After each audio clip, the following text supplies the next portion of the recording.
What's up, guys? Welcome back to my channel. Ayomide here. If you're new here, you are absolutely welcome. On this channel, you're going to find DIY sewing tutorials. You would also find pattern drafting tutorials. In this tutorial, I'm going to be sharing how I made this two-step flared sleeve. So this tutorial shall be on how to draft, how to do your calculations, also how to draft it, how to cut, and equally how to sew it together. If you want to learn this, then you should see this video till the end. If you haven't subscribed, kindly subscribe, and without further ado, let us get started. Alright guys, to get started, the first thing we'll be drafting is the sleeve, the basic sleeve block, and I'm going for a length of 17 inches plus 1.5 inch seam allowance, that is 18.5. So I have marked it from here to here is 18.5. The next thing I will mark is the cap height, and that is 4 inches right here. I have a detailed tutorial on my channel on how to draft a basic sleeve block, and in that tutorial I explained how to calculate your cap height. So on the cap height line, I'm going to be placing the chest line measurement, which is 7.5 plus 1 inch seam allowance, that is 8.5. On the sleeve length here, I will place half of the round sleeve. 10 divided by 2 is 5, so I placed 5 inches plus 1 inch seam allowance. Then I will connect it. Afterwards, I would rule a line from this point up until where my chest line measurement is, not the seam allowance. Thereafter, I will be getting the midpoint of this line here. I would come up by half an inch, and then I'm going to be creating the curve that our sleeve usually have. So just in case you don't know how to draft a basic sleeve block, I have a pattern drafting tutorial on my channel on how to do that.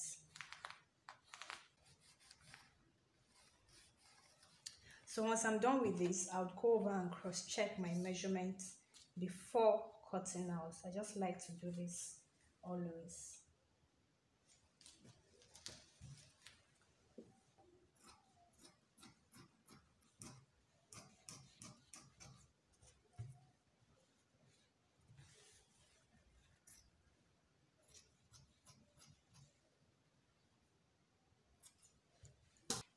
To move on to the flare part of the sleeve, if you look at that sleeve well, there are two flares or two circles there, okay, and they are not of the same length. So I need my round armhole. The round armhole I'm working with is 16. Then I want to add about 5 inches just so that I can pleat it for more fullness, and that is 21. I'm going to be dividing 21 by 6.28 because I want it to be very full, and that will give me 3.34. So I want my first circle to be 6 inches long, and I want the second circle to be 9 inches long, plus 1 inch seam allowance, half an inch on both the radius and on the length, and also 1 inch seam allowance. So I'm going to be adding, for the first circle, it's going to be 6 plus 1 is 7, plus my radius, which is 3.34, and that is 10.3. The second circle is going to be 10 plus my radius, which is 3.34, and that's going to be 13.3. So I'm going to be cutting out two circles. One will be 10 inches long and the other one will be 13.3 inches long. So guys, I folded my fabric into 2, then I folded it again into 4. So I have 1, 2, 3, 4. I'm starting with a big circle. So the first measurement I will take is the actual length, which is 13.3. So I'm going over to mark 13.3 inches across.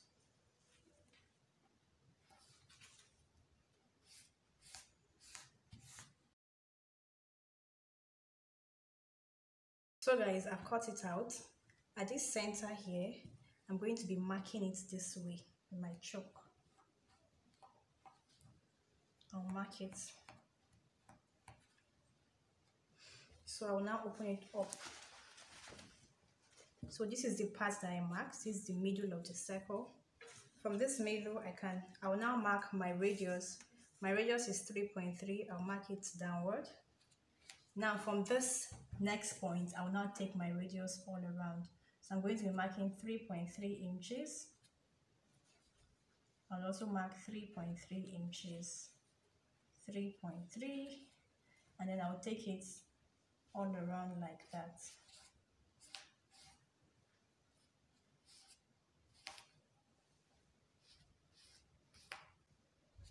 When you're doing a circled sleeve, if you mark your radius at the center, you will find out that your sleeve will just be hanging on the top part, or rather the top part will just be hanging. It won't lay nice and well. So I'll go ahead and then cut out this radius. So before putting this aside, I'll just fold it along this point and notch. So this part would go to the topmost part of my sleeve. I would equally notch. So this is what it's gonna look like. So I'm going to be repeating this same procedure for the smaller circle too. So guys, I'm done cutting the second sleeve, but when I finished cutting, I realized that the length of the peplum of the flare became longer because of the way we cut out our radius. So I just went ahead to trim off the length on one side. So you can leave it if you're okay with the length, but I just wanted a really short flare, and that was what I did. So I'll just be keeping this aside now. Okay guys, so the next thing is to turn the edges of the flare, and because I don't want to use a bias, I also went ahead to cut out another fabric. Okay, so I have two for each of the circle, even for the shorter one. You can use a bias if you want. So what I'll do next is I'm going to be sewing this all around by 1/2 inch seam allowance, and I'll bring it out from here. So you would have to place right sides against each other. So I'll do this for these two sleeves. Alright guys, so this is the dress I'm going to be fixing the sleeve to. I have my basic sleeve on the left, and on the right we are going to be fixing the flare. So this is the basic sleeve for this side, because it is still going to have a basic sleeve, and these are the two flares. So this is the longer one, and this is the longer one, and right here is the shorter one. Okay, so the very first one I would fix is the shorter one. It's going to come like this first of all. Afterwards, I'm going to be fixing the longer one equally. I would also fix the longer one also. So it's going to look something like this. After which, once I'm done, I will now fix my basic sleeve. Okay guys, so I'm done fixing the sleeve. Can you see the first step, the second step, and the main sleeve itself? Honestly speaking, what is not to love about this dress? Is it the sleeve or the print? The print is really beautiful. I love the print. So guys, if you found this tutorial helpful, kindly give it a thumbs up, and if you have not subscribed to the channel, please do so. And until the next video, goodbye.